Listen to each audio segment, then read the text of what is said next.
Cracow. Welcome to Cracow, the city of Polish kings and bishops, the center of culture and art, a university center and a magic place.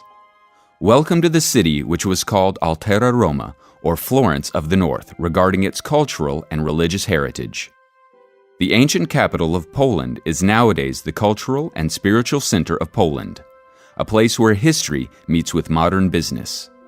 Cracow is famous for its festivals, events, concerts, and theater performances, attracting tourists from all over the world. This is the second largest city in Poland, famous not only as a center of tradition and culture, but also as a symbol of youth as a result of being a university center. The oldest university was founded in the 14th century, and today there are almost 150,000 students in Cracow. In 2007, Cracow was visited by 9 million tourists and was proclaimed one of the hottest destinations in Europe. But it is still a quiet place, a magic city which attracts artists. According to legend, one of the chakra stones, a source of divine energy, is in Cracow. Cracow is a city famous for its nightlife. There are almost 800 pubs and restaurants, but with almost 120 churches, it's also a religious center, the city of John Paul II.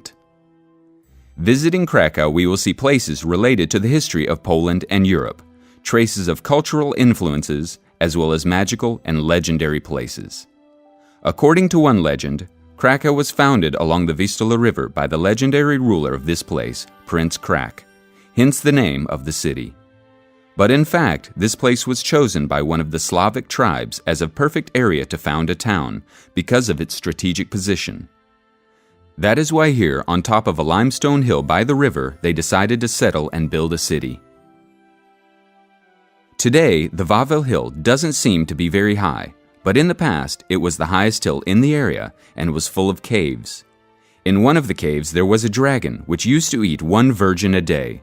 Of course, this was a great problem, but fortunately, the monster was killed by a shoemaker named Skuba.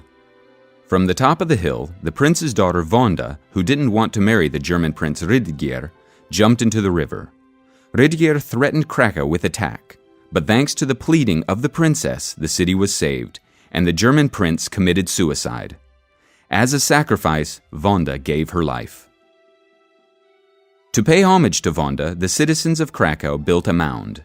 In 1890, a monument was placed on top of this mound. It is one of 5 mounds in Cracow. The 2 oldest of these, Wanda's and Crac's mounds, were probably related to solar beliefs. From the top of the Wawel Hill, we can see another hill built to commemorate Tadeusz Kościuszko, the Polish-American hero, and there is one more dedicated to Józef Pilsudski, the first Prime Minister of Poland after World War I. The last hill was created to commemorate John Paul II, the Polish Pope. You will get to know more of the legends about this gorgeous city, along with more facts showing its interesting history and tradition. Before we start our tour, we would like to present you with a few important facts from history. Cracow, the medieval capital of Poland, was mentioned for the first time in 965 by a Jewish merchant from Spain called Ibrahim ibn Yaqub. During this time, Cracow changed to be an important crossroads for commercial trade routes. Thanks to King Władysław Łokietek, Cracow was the seat of Polish rulers from the 14th century, and the last coronation took place here in 1734. The cathedral continued to be a coronation and funeral place for Polish kings and queens, even when King Zygmunt III Waza transferred the capital of Poland to Warsaw. For centuries, Cracow's cathedral acted as a coronation, funeral, and trophy place. This is why it became the symbol of Polish history, culture, and tradition.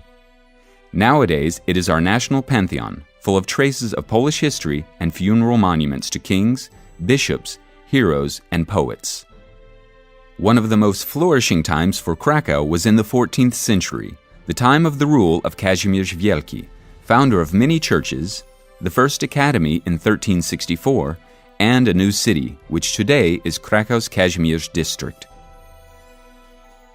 The second very important period for Cracow was the 16th century, during the Renaissance. This was the time of the rule of kings of the Jagiellonian dynasty. King Zygmunt's wife was Bona Sforza from Milan, and this is why there were Italian artists in Cracow. Most of the palaces and churches founded at this time were inspired by Italian architecture. During the so-called partition period, when Poland was divided by Austria, Russia, and Prussia and lost its independence for 123 years until the end of World War II, Cracow was part of the Austrian Empire. We can still find Austro-Hungarian influences here. On the 31st of October 1918, Cracow was liberated as the first Polish city, and this was the beginning of the history of the new independent state of Poland. During World War II, the Nazis created the so-called general government from central and southern Poland, and Cracow became the headquarters of Governor General Hans Frank. After the war, during the communist period, Cracow was one of the main centers of resistance. The new political system was criticized by professors of universities, actors, and artists, and was mocked in cabarets. Nowadays, Cracow is one of the hottest destinations in Poland. What attracts tourists is not only the cultural heritage, but also events, festivals, and concerts.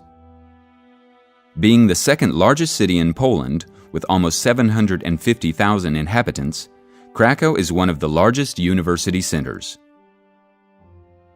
Welcome to Cracow, the Magic City.